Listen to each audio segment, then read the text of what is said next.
Muhayyo Bayna oxirgi chiqargan videoyimizga kommentariyaga yozishibdi, gepatit Dga umuman dori yo'q deb. Bu qanchalik to'g'ri?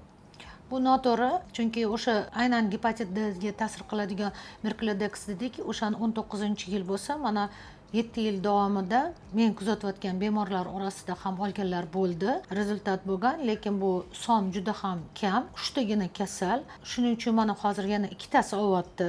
Bizani o'zimizni O'zbekistonda registratsiya qilinmagani uchun, ya'ni ro'yxatdan o'tmagani uchun buni Rossiyadan faqat olib kelib o'zligi qilishyapti va aynan Dni yo'qolishini biz ko'ryapmiz.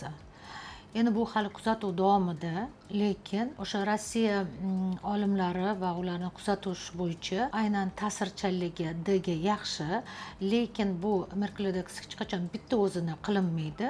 Albatta, u yerda shu Bga qarshi, virusga qarshi tenofovir, alafenamid va entikavir degan dorilarni birga ichishni tavsiya qilamiz. Yana qaytaraman, chunki bu D virusi qobiqsiz virus, faqat D bo'lgan insonlarda uchrashi kuzatiladi.